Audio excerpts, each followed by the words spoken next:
Eran las 12:17 de la madrugada, cuando mi celular empezó a sonar. Yo estaba regresando a casa después de cuidar a mi comadre Esperanza, que acababa de salir del hospital. Mi hijo Daniel me llamaba con una voz que jamás le había escuchado.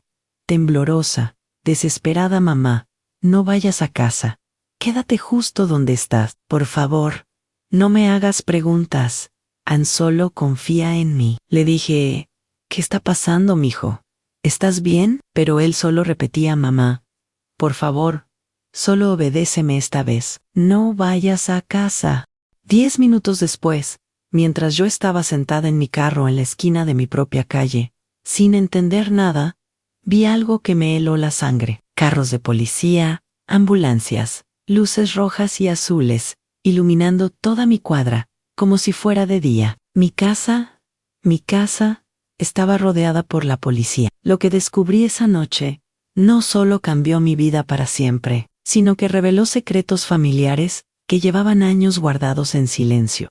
Secretos que me hicieron entender por qué mi hijo siempre había sido tan protector conmigo y por qué algunas personas en mi vida no eran lo que yo creía. Sigue mi historia hasta el final y comenta la ciudad desde donde me estás viendo para saber qué tan lejos ha llegado mi relato. Mi nombre es Elena Morales, tengo 62 años y durante 35 años trabajé como secretaria en la delegación de mi colonia en Ciudad de México. Soy viuda desde hace 8 años, cuando mi esposo Roberto murió de un infarto. Desde entonces, mi hijo Daniel, que ahora tiene 34 años, se convirtió en el hombre de la casa. Daniel siempre fue un hijo especial. Desde pequeño, tenía algo diferente, una forma de observar todo, de estar siempre alerta. Cuando era niño, me decía: mamá, ese señor nos está viendo mucho, o mamá, no me gusta cómo nos mira el del puesto de tacos. Al principio pensé que era imaginación de niño, pero con el tiempo, me di cuenta de que Daniel tenía un instinto muy desarrollado para detectar peligros. Recuerdo que cuando tenía 12 años, íbamos caminando por el mercado, y de repente me jaló del brazo a mamá: vámonos de aquí, ya. Yo le pregunté por qué, y me dijo: ese hombre de la gorra nos ha seguido desde la parada del camión. Efectivamente, cuando volteé disimuladamente, ahí estaba un tipo que había visto en 3 lugares diferentes ese día. Daniel tenía razón. Cuando cumplió 18 años, me dijo que quería estudiar criminología. Yo quería que fuera contador o doctor, algo más seguro. Pero él insistía: mamá, es mi vocación. Quiero proteger a las personas. Durante sus estudios en la Universidad Autónoma, siempre me contaba casos que veía en sus prácticas. Historias de mujeres que habían sido acosadas, perseguidas, lastimadas. Mamá, me decía mientras cenábamos, tú no te das cuenta, pero las mujeres como tú son blancos fáciles, viven solas, tienen rutinas predecibles, confían demasiado en la gente. Yo le respondía: ay, Daniel, no seas tan exagerado. Nuestra colonia es tranquila. Conozco a todos los vecinos desde hace años. La doña Lupita me cuida desde su ventana. Don Ramiro del taller siempre está pendiente. Después de graduarse con honores, Daniel consiguió trabajo en la Procuraduría, específicamente en el Departamento de Delitos contra Mujeres. Todos los días llegaba a casa con una cara de preocupación que me partía el corazón. Sus primeras semanas fueron muy difíciles para él. Mamá, hoy llegó una señora de tu edad, me contaba mientras tomábamos café en las noches. La habían estado siguiendo por 3 meses antes de atacarla. Sabían a qué hora salía a comprar tortillas, cuando regresaba de visitar a su hermana. Hasta sabían que los jueves se quedaba sola porque su hijo trabajaba turno nocturno. Mamá, este caso es de una viuda que vivía sola en Iztapalapa, igual que tú. Pensaba que era segura, porque conocía a sus vecinos. El que la atacó era el hermano del que le vendía verduras. Llevaba meses estudiando sus movimientos. Yo siempre le respondía lo mismo: ay, mijo, no seas tan dramático. ¿Quién me va a hacer daño? Soy una señora mayor de 62 años, no tengo enemigos, no le debo nada a nadie. Además, no tengo nada de valor que alguien quiera robarme. Pero Daniel no se conformaba con mis respuestas. Cada 6 meses, venía un cerrajero a cambiarme todas las chapas de la casa. Me instaló luces con sensor de movimiento en el patio. Me regaló un celular nuevo con GPS, para que siempre sepa dónde estás, mamá.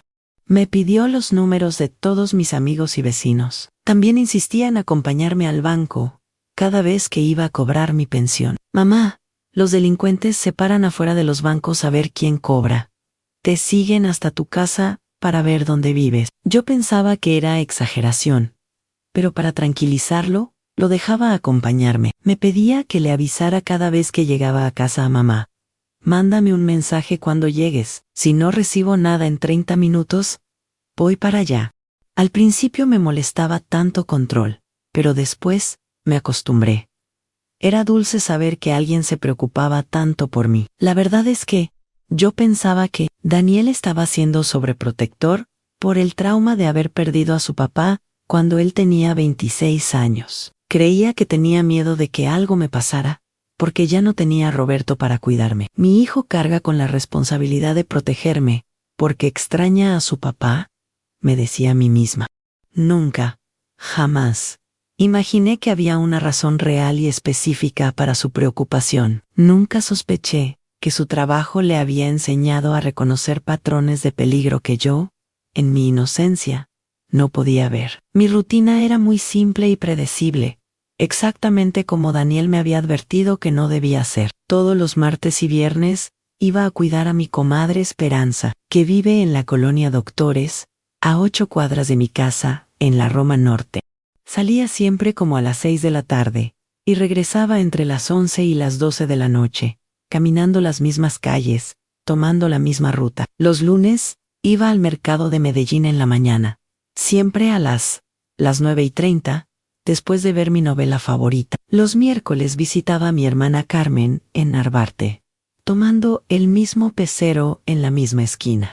Los domingos íbamos a misa de 11 en la parroquia de la Sagrada Familia, Daniel y yo, y después desayunábamos en el mismo puesto de quesadillas que frecuentábamos desde que él era niño. Esa noche del 15 de marzo, un martes como cualquier otro, había estado con Esperanza más tiempo del usual, porque acababa de salir del hospital por una operación de la vesícula.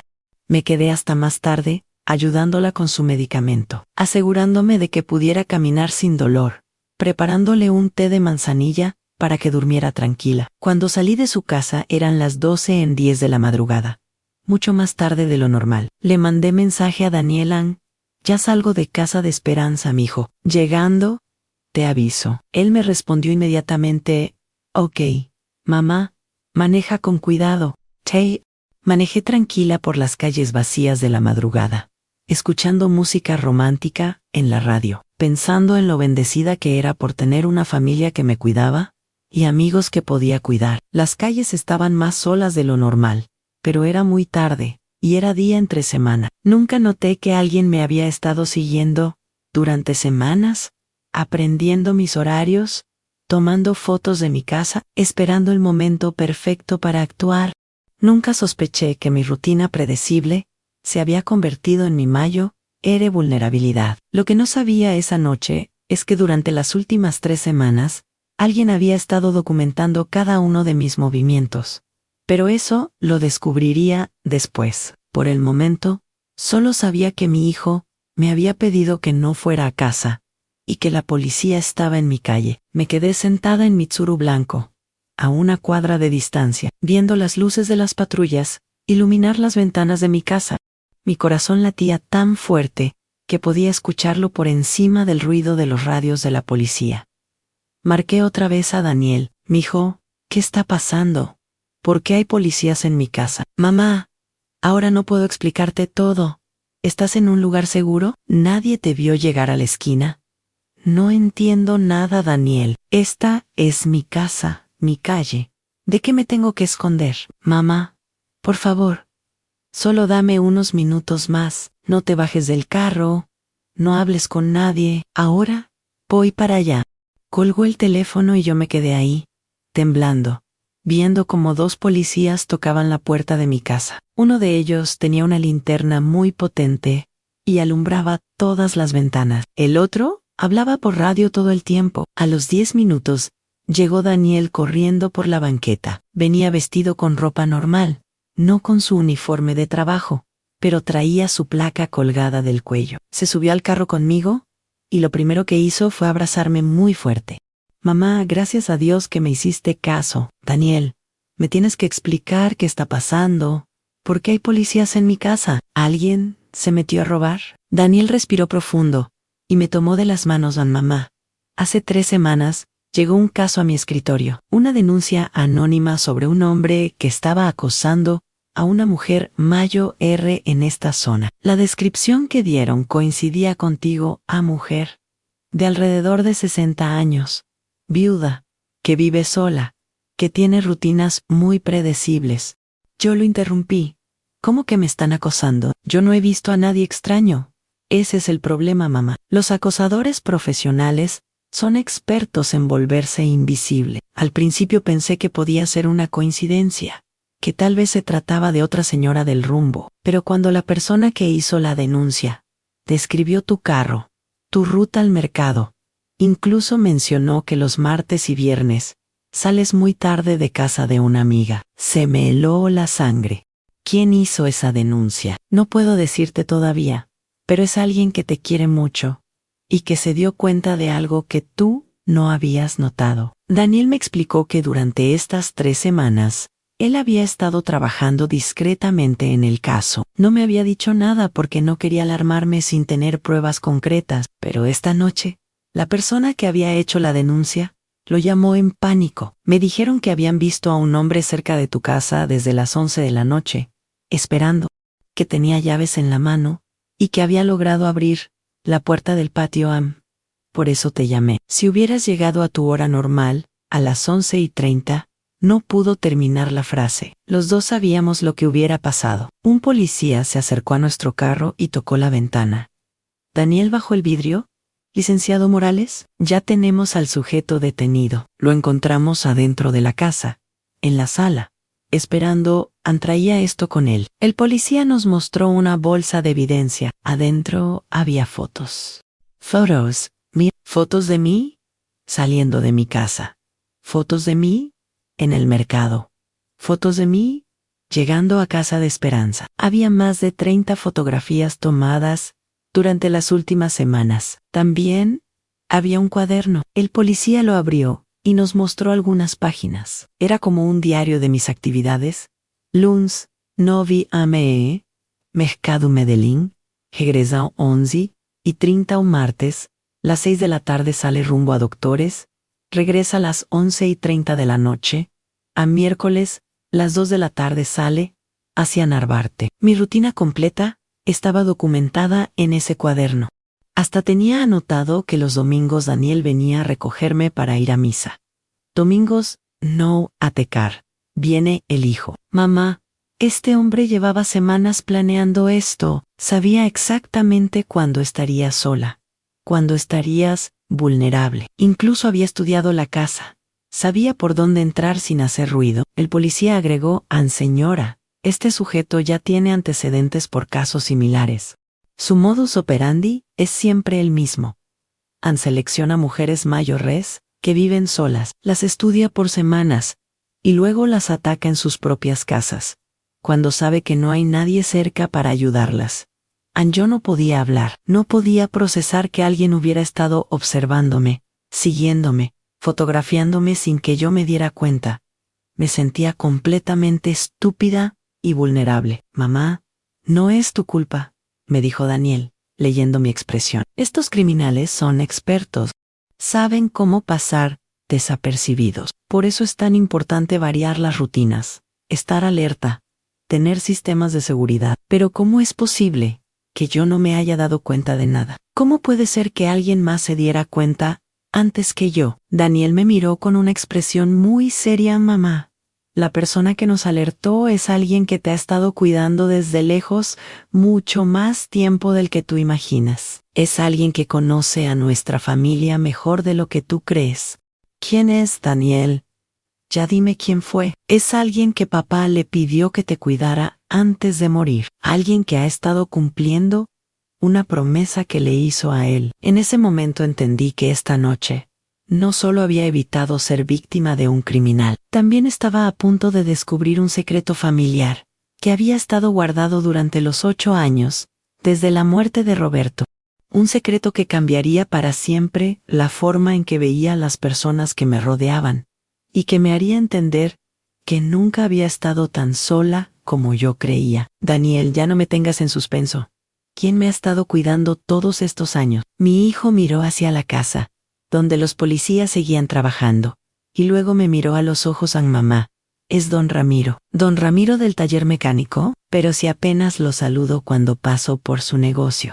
Mamá, don Ramiro no es solo el mecánico de la cuadra. Don Ramiro fue el mejor amigo de papá durante más de 20 años. Fueron compañeros en la delegación desde que eran jóvenes. Mi mundo se tambaleó. Roberto nunca me había mencionado que conocía a don Ramiro desde antes. Siempre pensé que era simplemente el señor que tenía el taller en la esquina de mi calle.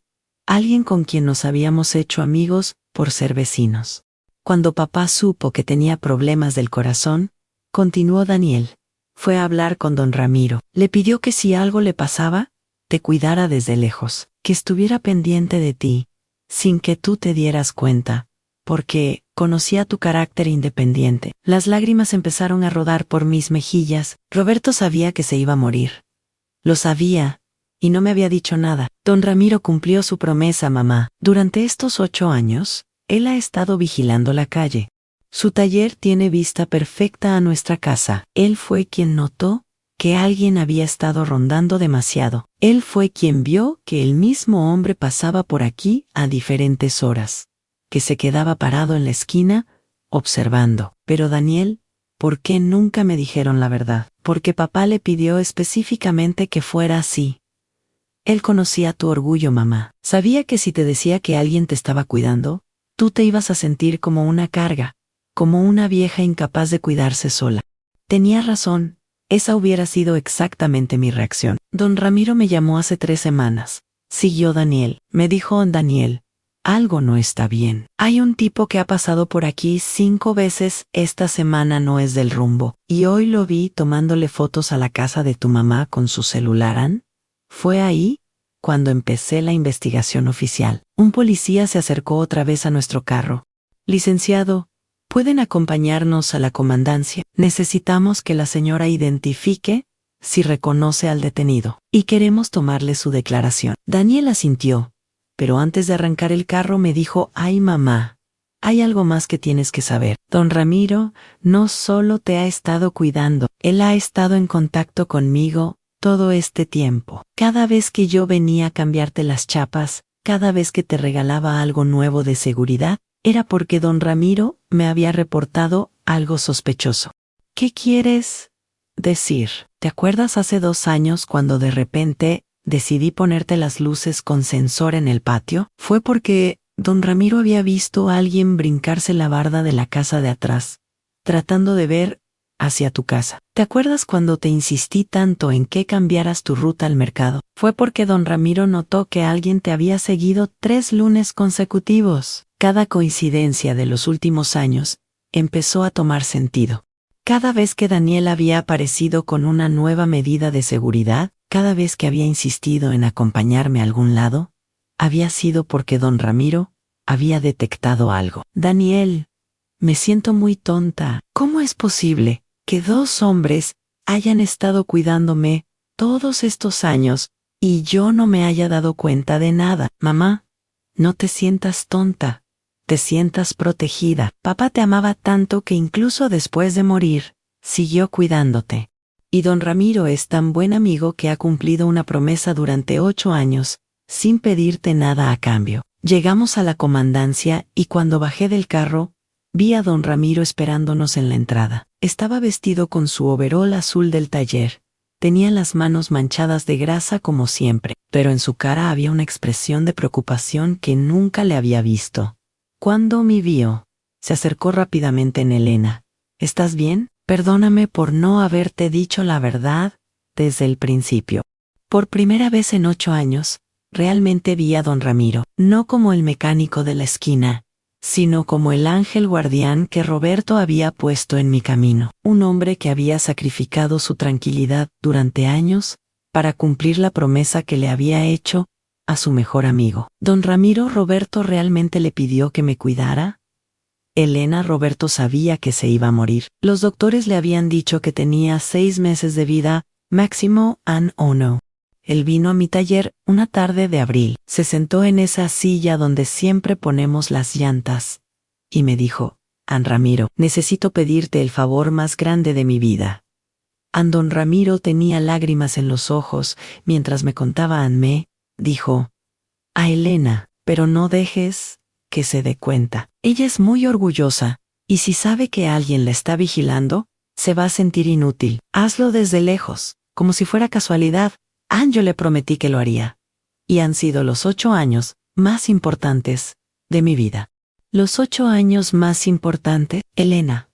Cuidarte a ti ha sido mi forma de mantener vivo a Roberto. Cada día que te veo salir de tu casa sana y salva, cada noche que veo las luces de tu casa prenderse, y sé que llegaste bien, es como si le estuviera cumpliendo a mi hermano. En ese momento entendí que mi historia no era solo sobre haber escapado de un criminal. Era sobre haber descubierto que el amor de Roberto había sido tan grande que había encontrado la manera de seguir protegiéndome desde la tumba, y que la bondad de don Ramiro había sido tan pura que había dedicado 8 años de su vida a cuidar a la viuda de su mejor amigo, sin esperar reconocimiento, sin pedir nada a cambio. Esa noche no solo descubrí que había estado en peligro, descubrí que nunca había estado sola. Entramos a la comandancia, y el detective a cargo del caso nos llevó a una sala pequeña con una mesa de metal y 4 sillas. El detective se llamaba Jiménez y tenía como 50 años. Se notaba que había manejado muchos casos como este. Señora Morales, antes de que vea al detenido, necesito que me cuente todo lo que recuerde de las últimas semanas. Cualquier detalle que le haya parecido extraño, cualquier persona que haya visto más de una vez, cualquier sensación de que alguien la estaba observando. Yo pensé durante varios minutos tratando de recordar. Detective, la verdad es que no recuerdo nada fuera de lo normal.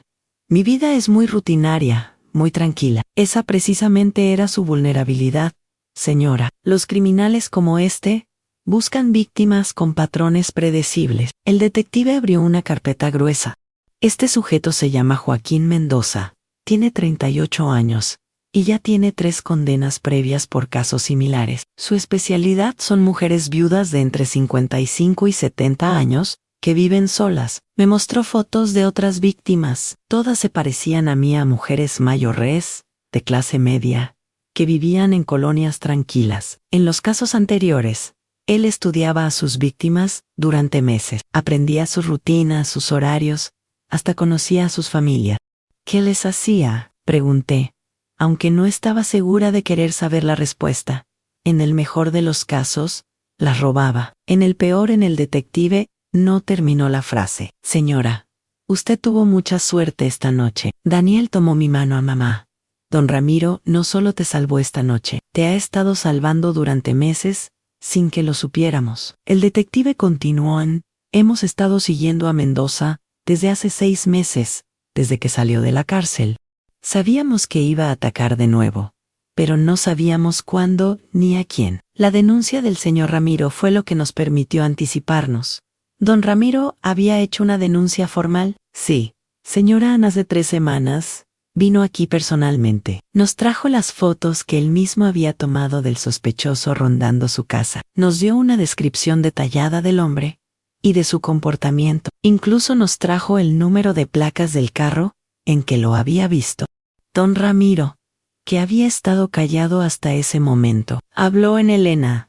Yo no soy investigador, pero durante estos años, cuidándote, he aprendido a reconocer cuando algo no está bien. Este hombre era diferente a los vendedores ambulantes, a los repartidores, a la gente normal que pasa por la calle. Como diferente. Se quedaba parado mucho tiempo en un mismo lugar. Siempre traía una gorra o algo que le tapara la cara. Y lo más extraño, nunca caminaba directo. Daba vueltas, se regresaba, como si estuviera midiendo distancias o contando pasos. El detective asintió. Esos son comportamientos típicos de reconocimiento. Los criminales estudian las rutas de escape, los tiempos de respuesta de los vecinos, la ubicación de las cámaras de seguridad. Pero en mi calle no hay cámaras de seguridad. Exactamente. Por eso, la eligió a usted.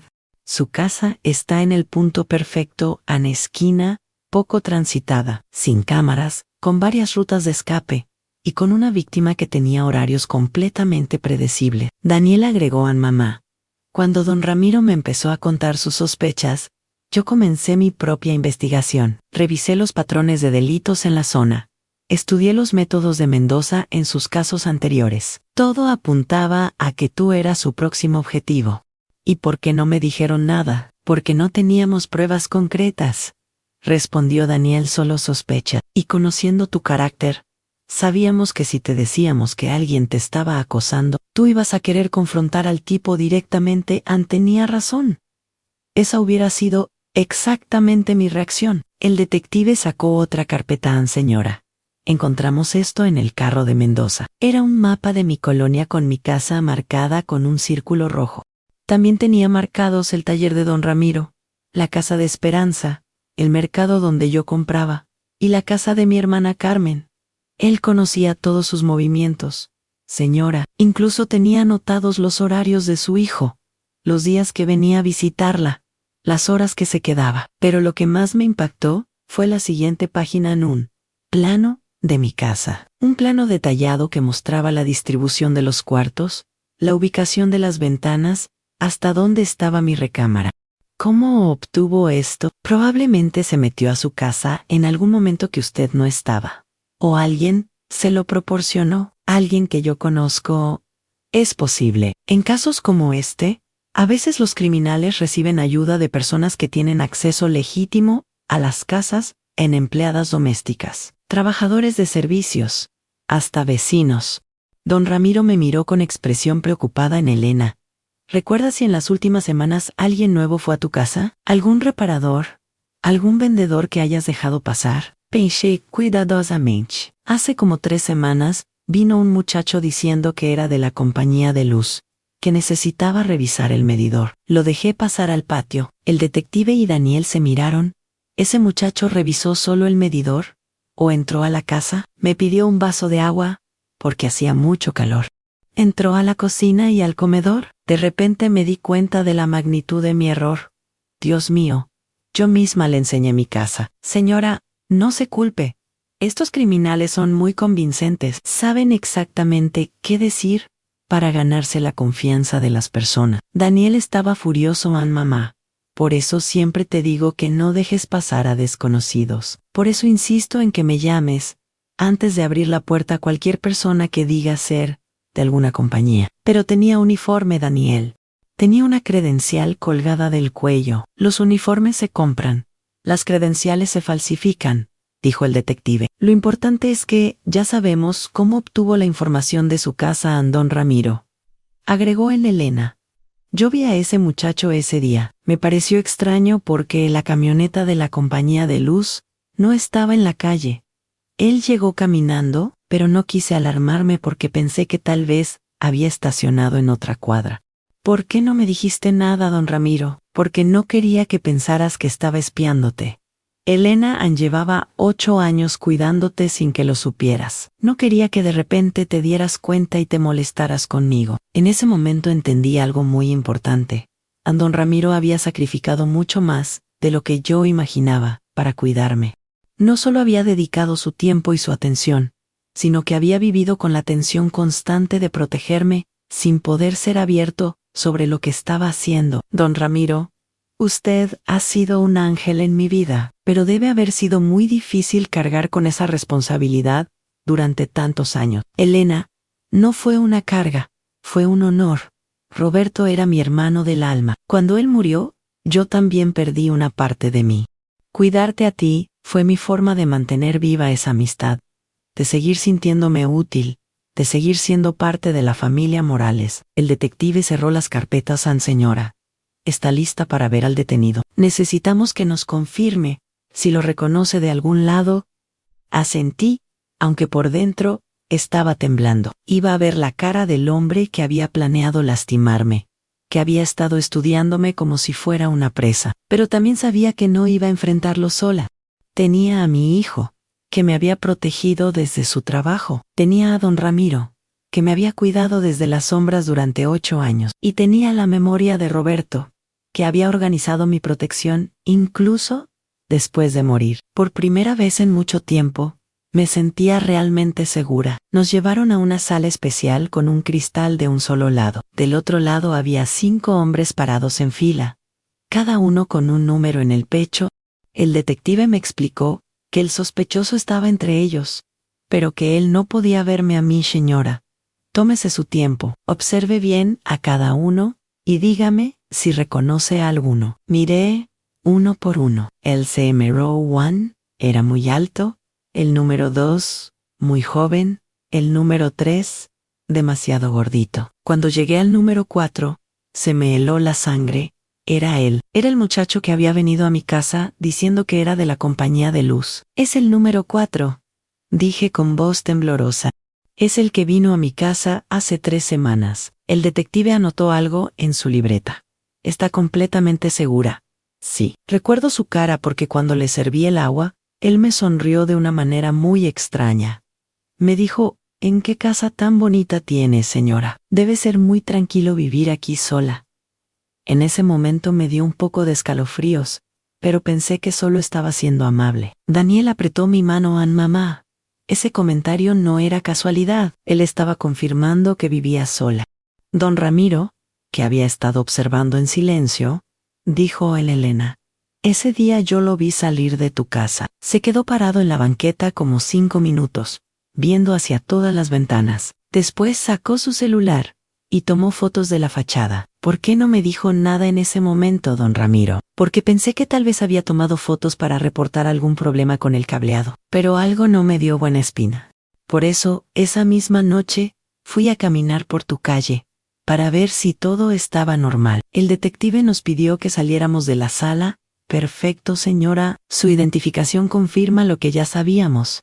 Ahora queremos que escuche algo. Nos llevó a otra oficina, donde había una grabadora en el escritorio. Esto es lo que Mendoza le dijo a su compañero de celda hace 2 horas, antes de saber que lo habíamos capturado. No sabía que todo se graba en los separos. Presionó el botón de play. La voz que salió de la grabadora me dio náuseas. Ya tengo todo listo para la vieja de la Roma Norte. Llevo 3 semanas estudiándola. Vive sola. Sale los martes y viernes por la noche. Regresa siempre a la misma hora. Ya me metí a su casa, ya sé dónde guarda sus cosas de valor, ya sé dónde está su recámara. Otra voz preguntaba, ¿y cuándo vas a actuar? Esta noche en martes. Sale como a las 6, regresa como a las 11:30. Voy a estar esperándola adentro cuando llegue.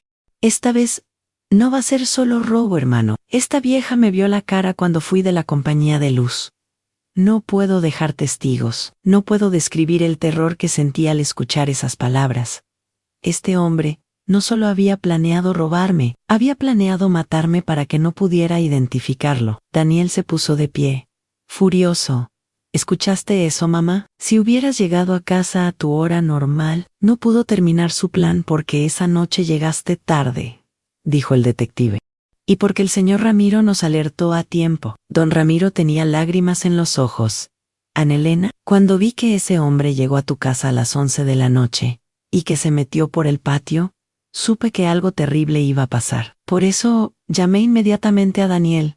¿Usted vio cuando se metió a mi casa? Sí, yo estaba cerrando el taller cuando lo vi estacionarse en la esquina. Se quedó en su carro como media hora, esperando. Después se bajó y caminó directo a tu casa. Tenía llaves en la mano.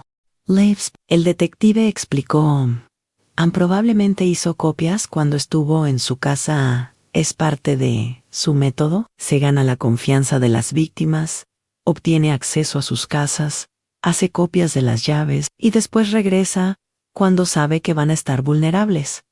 Pero yo nunca le di mis llaves. No necesitaba que se las diera, señora. Con solo ver dónde las guardaba, con tomarles una foto rápida, él podía hacer copias después.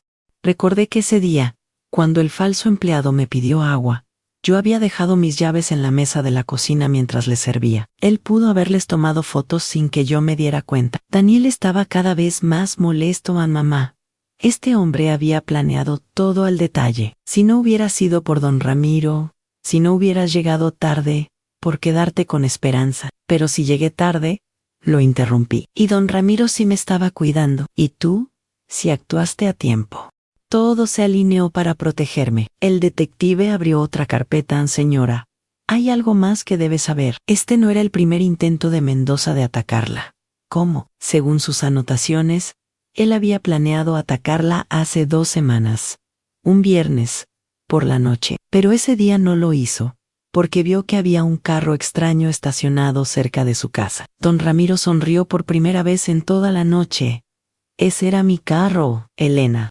Los viernes yo siempre me quedo hasta más tarde en el taller, pero ese día me puse a arreglar un motor en la banqueta, justo donde se puede ver tu casa. Ah, no, fue casualidad. ¿Usted ya sabía que algo iba a pasar? Había visto al mismo hombre pasar por la calle 3 viernes seguidos, siempre a la misma hora, siempre viendo hacia tu casa. Decidí quedarme hasta que tú llegaras, solo por si acaso.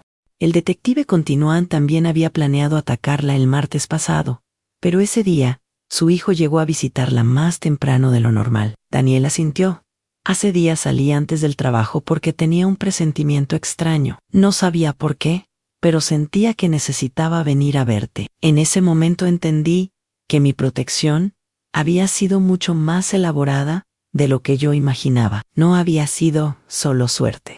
Había sido una combinación de amor, intuición y vigilancia que había funcionado como una red de seguridad invisible. Detective, ¿qué va a pasar con este hombre? Con las pruebas que tenemos, con su confesión grabada y con sus antecedentes, va a estar en la cárcel por muchos años, señora. Ya no va a poder lastimar a nadie más, pero yo voy a tener que testificar en un juicio, ¿verdad?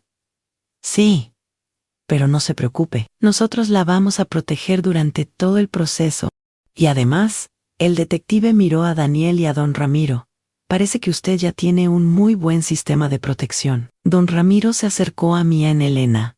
Ahora que ya sabes la verdad, ¿me permite seguir cuidándote? Ya no desde las sombras, sino abiertamente, como la familia que somos. Daniel agregó en mamá.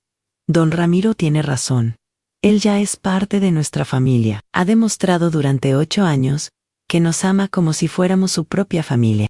Miré a estos 2 hombres que habían arriesgado tanto para protegerme, que habían dedicado años de su vida a mantenerme segura, y entendí que mi historia no terminaba con haber escapado de un criminal. Mi historia terminaba con haber descubierto que el amor verdadero no muere nunca, que Roberto había encontrado la manera de seguir cuidándome desde el cielo, que Daniel había heredado el instinto protector de su padre, y que don Ramiro había convertido una promesa en una misión de vida. Esa noche no solo me salvé de ser víctima de un crimen, esa noche descubrí que tenía una familia más grande de lo que creía, y un amor que había sido más fuerte que la muerte. 3 meses después de esa noche que cambió mi vida, estoy sentada en la terraza de mi nueva casa, tomando café con don Ramiro y esperando a que llegue Daniel para almorzar juntos. Ansí, me mudé. Decidí que era momento de empezar de nuevo en un lugar donde pudiera sentirme completamente segura. Mi nueva casa está a solo 5 cuadras de la anterior, en la misma colonia Roma Norte que tanto amo, pero en una calle más transitada, con vecinos más cercanos, y por supuesto, a solo 2 cuadras del taller de don Ramiro. Ya no es casualidad que él esté cerca. Ahora, es una decisión consciente de vivir cerca de la familia que Dios me regaló. Don Ramiro ya no tiene que cuidarme desde las sombras. Ahora viene a desayunar conmigo todos los sábados. Cenamos juntos los miércoles. Y cuando Daniel no puede acompañarme a algún lado, don Ramiro se ofrece inmediatamente. Ya no tengo que fingir que no necesito ayuda. Y él ya no tiene que fingir que no me está protegiendo. Elena, me dice don Ramiro mientras sirvo más café, ¿cómo te sientes en la casa nueva? Me siento libre, don Ramiro. Por primera vez en años, me siento completamente libre. Y es cierto, durante el juicio contra Joaquín Mendoza, que duró 2 meses, aprendí muchas cosas sobre mí misma. Aprendí que no soy una mujer débil, que necesita que la rescaten. Soy una mujer fuerte, que merece ser protegida por la gente que me ama. Hay una gran diferencia. Mendoza fue sentenciado a 15 años de prisión. Durante el juicio, salieron a la luz otros casos que no se habían podido comprobar antes. Mi testimonio ayudó a que otras 3 mujeres también obtuvieran justicia. Eso me hizo sentir que mi experiencia había servido para algo más grande que solo protegerme a mí. Pero lo más importante que aprendí durante este proceso es que aceptar amor y protección no me hace débil en mí, hace afortunada. Daniel llega corriendo a la terraza. Perdón por llegar tarde, mamá. Tuve una junta en la procuraduría. Se sienta y abraza a don Ramiro, como siempre hace ahora. ¿Cómo está mi segundo papá? Don Ramiro se ríe muy bien. Hijo, cuidando a tu mamá como prometían Yaseyan, y gracias por eso. Todos los días. Esta nueva dinámica familiar ha sido la bendición más grande que ha salido de toda esta experiencia. Daniel ya no carga solo con la responsabilidad de cuidarme. Don Ramiro ya no tiene que cumplir su promesa en secreto. Y yo ya no tengo que pretender que soy completamente independiente. Mamá, dice Daniel mientras almorzamos. ¿Te conté que ayer cerramos otro caso similar al tuyo? ¿En serio? Sí. Una señora de Coyoacán que había notado que alguien la estaba siguiendo. Pero esta vez, no esperamos a que pasara algo. La señora vino a denunciar apenas empezó a sentirse observada, y pudimos prevenir el ataque. Don Ramiro sonríe. Esa es la diferencia. Elena, ahora la gente está más alerta, más dispuesta a pedir ayuda antes de que sea demasiado tarde. ¿Y eso tiene que ver conmigo? Por supuesto, mamá. Tu caso se volvió muy conocido en la Procuraduría. Ahora todos los investigadores saben que estos criminales estudian a sus víctimas por semana. Y las familias están más conscientes de la importancia de estar pendientes de las mujeres mayores que viven solas. Me da mucho orgullo saber que mi historia ha ayudado a otras familias a protegerse mejor.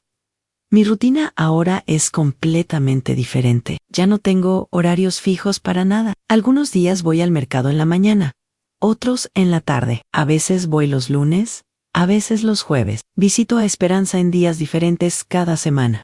Voy a misa a veces en la mañana, a veces en la noche, a veces en diferentes parroquias. La predictibilidad fue tu mayo, era vulnerabilidad. Mamá, me había explicado Daniel. Ahora, la impredecibilidad es tu mayo ere fortaleza, y no es incómodo cambiar mi rutina. Al contrario, es liberador, me ha permitido conocer más gente, explorar más lugares, vivir con más espontaneidad. También he hecho amigas nuevas. En el grupo de apoyo para víctimas de acoso que me recomendó la psicóloga de la Procuraduría, conocí a 5 mujeres extraordinarias que han pasado por experiencias similares a la mía. Nos juntamos cada 15 días para platicar, para apoyarnos, y para reírnos de lo fuertes que somos. Antes de esto, le digo a don Ramiro, yo pensaba que pedir ayuda era una muestra de debilidad. Ahora entiendo que rechazar ayuda puede ser una muestra de orgullo peligroso. Elena, Roberto siempre me decía Ramiro, Elena es la mujer más fuerte que conozco, pero a veces su fortaleza la puede meter en problemas porque no acepta que alguien la cuide. Él tenía razón. Roberto realmente dijo eso. Muchas veces, siempre estaba preocupado por cómo ibas a reaccionar cuando él ya no estuviera para protegerte. Por eso insistió tanto en que yo lo hiciera secretamente. Conocía tu carácter independiente. Daniel agrega a mamá. Papá te conocía muy bien. Sabía que si alguien te decía abiertamente te voy a cuidar, tú ibas a responder, no necesito que me cuiden. Pero también sabía que si alguien te cuidaba sin que te dieras cuenta, tú estarías segura y él estaría tranquilo. Fue una estrategia perfecta, admito. Durante 8 años me sentí independiente y segura al mismo tiempo, sin saber que era porque alguien me estaba protegiendo. Y ahora tienes lo mejor de ambos mundos. Daistón, Ramiro.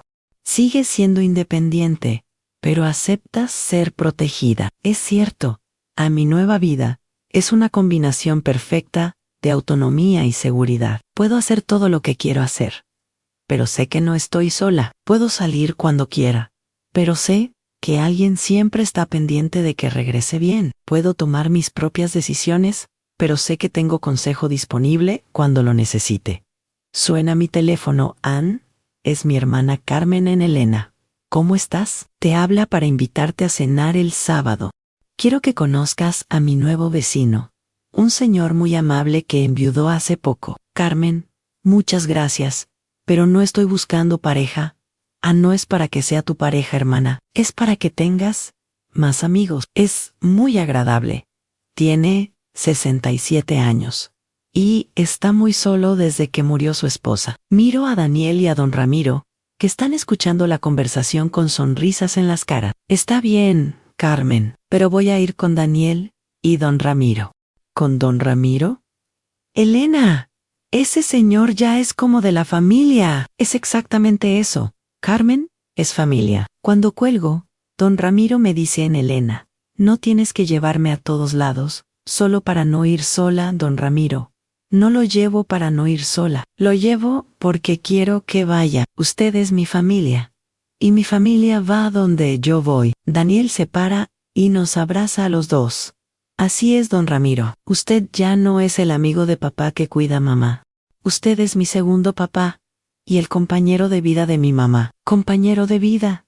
Sí, mamá. Un compañero de vida no tiene que ser romántico. Puede ser alguien que elige estar en tu vida, que elige cuidarte, que elige ser tu familia. Don Ramiro eligió ser tu familia durante 8 años, sin esperar nada a cambio. Eso es amor puro. Ann tenía razón. Don Ramiro ha demostrado un amor más puro y consistente que muchos matrimonios que he conocido. Elena, me dice don Ramiro, hay algo que nunca te he dicho. Estos han sido los años más felices de mi vida. Cuidarte a ti me ha dado un propósito que nunca tuve antes. Me ha hecho sentir necesario, importante, amado. Don Ramiro nunca se casó. ¿Nunca tuvo hijos? No. Elena, dediqué mi juventud al trabajo y nunca encontré a la persona indicada. Cuando Roberto murió y me pidió que te cuidara, por primera vez en mi vida sentí que tenía una familia real. Daniel y yo nos miramos con lágrimas en los ojos. Don Ramiro, le digo, usted no solo ganó una familia cuando empezó a cuidarme, nosotros ganamos un padre, un abuelo, un hermano, un ángel guardián, Ann, y un amigo, para toda la vida, agrega Daniel. Esa tarde, mientras don Ramiro se va a su taller, y Daniel regresa a su trabajo, me quedo sola en mi terraza reflexionando sobre todo lo que ha cambiado en estos 3 meses. Ya no vivo con miedo, pero tampoco vivo con ingenuidad.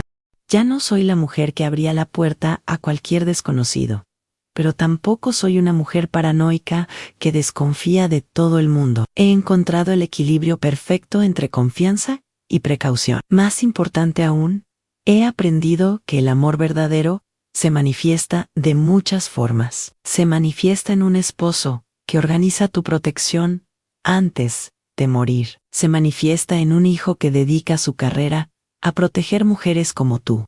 Se manifiesta en un amigo que cumple una promesa durante 8 años sin pedir reconocimiento. Y se manifiesta en una mujer de 62 años que aprende que aceptar amor no la hace débil, la hace bendecida. Si me preguntas qué haría en mi lugar, te diría esto: no tengas miedo de aceptar ayuda de la gente que te ama. No confundas independencia con aislamiento. Y sobre todo, nunca subestimes el poder de una promesa hecha con amor.